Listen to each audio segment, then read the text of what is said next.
Foothill taking on Pleasant Valley tonight.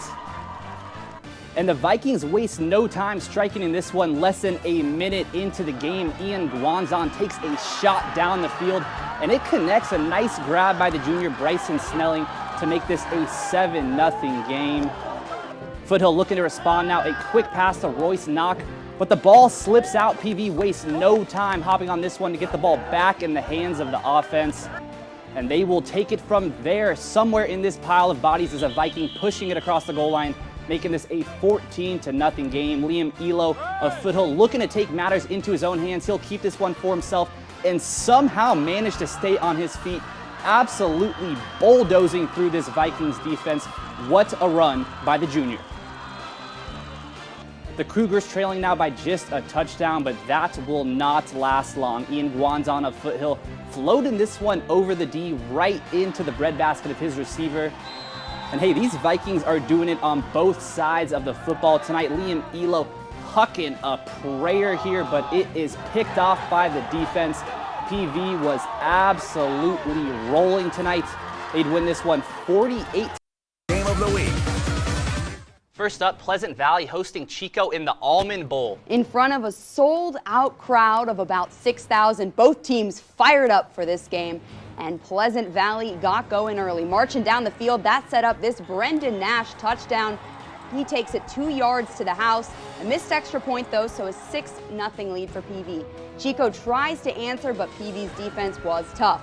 The Panthers without their lead running back Dion Coleman, and PV made several key stops. Now the Vikings back on offense. Quarterback Ian Guanzon rainbows it down to Noah Thomas. Great job leaping to make that catch. Few plays later, handoff to Matt Kinoshita, who falls over the goal line for 6 more. PV goes for 2, so a 14-0 lead. But then the Panthers come alive. A little trickery on offense. Quarterback Gage James lets it fly. A 50-yard pass to Troy Summer, just short of the goal line, though. The Panthers held to 4th down. They go for it on 4th and 1 with a quarterback keeper. James gets in with some help from his offensive line. 14-7 PV. But the Vikings keep bringing that firepower. Guanzon again, he has plenty of time and finds Luke Alloway. The junior forces his way into the end zone. Pleasant Valley led 21-7 at the half. And PV continued to dominate in the second half, too. The Vikings nearly double up the Panthers, 27-14 the final. That snaps Chico's 6-game winning streak. Welcome to sports. I'm Chase Napier.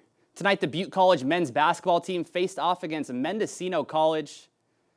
The Roadrunners coming into this one with a 6-5 record. Start you off in the first half of the game. A quick steal here leads to a fast break and an early 2-point lead for Butte.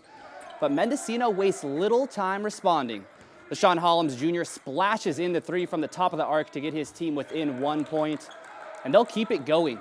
A beautifully executed pick and roll here gets the Eagles 2 more points and a 15-8 lead. Butte College going right at the D now here in a moment, driving into the paint. The layup is no good, but it's scooped up by 7'2" Ashay Verma. An easy layup for the big man. But the Eagles fire right back with yet another triple. After a back-and-forth first half, the Roadrunners hit the locker room down by 1 point, but they came out firing in the second half. D'Antonio Montoya's step-back jumper is good. Roadrunners up now 57-50, and they won't stop there. Quick corner 3 increases Butte's lead to 10 points.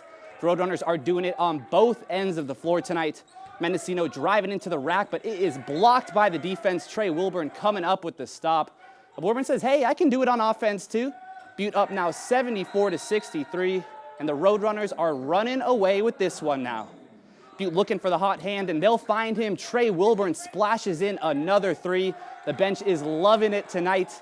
The Roadrunners are going on to win this one 100-80, improving to 6-6 on the season. And the Lady Roadrunners also took the court tonight. They defeated Folsom Lake College 63-58, improving to 7-6 on the season. Turning now to soccer, Susanna Garcia of Chico State has been named to the NCAA Women's Soccer All-America second team. The junior from Brentwood is only the 10th player in program history to earn All-America honors. Garcia was the CCAA Player of the Year, leading the league with 7 goals and 17 points. With career totals of 15 goals and 38 points, Garcia will head into her senior year with a great opportunity to move into Chico State's all-time 10 in both categories. That's all for sports. I'm Chase Napier. What's this all about? Haley, over the weekend, the Chico State women's basketball team defeated Cal Poly Pomona, marking Coach Brian Fogel's 200th career win. Coach Fogel now only trails the legendary Fran Coslet as the winningest coach in the program's history with 286 victories. During his time at Chico State, Fogel has many accomplishments, including a CCAA title, 9 postseason appearances, and 4 NCAA championships. But his players say his impact on the team goes much further than the court.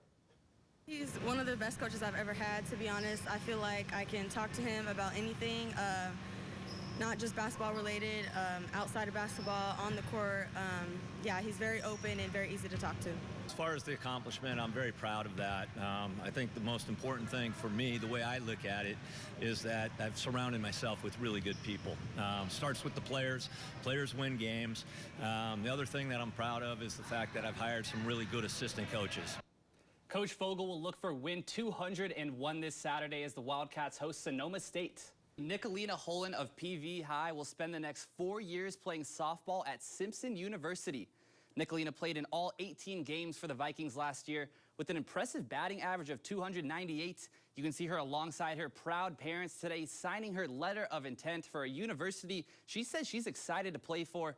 Nicolina tells me it's been a long road to get here, playing 4 years at PV and on multiple travel teams. She says Simpson University is a great fit for her. I also like the pace of practice. I did practice with them when I went up there, and I like the coaching staff. I like the teammates. The girls were all so nice, and the pace of practice and like the seriousness of practice was exactly what I was looking for. And the school now, Simpson, is smaller than my high school by a little bit, but like I don't really need to go to some big university, so it's a good match for me. Nicolina will look to improve even more this spring as she prepares for her final season with the Vikings.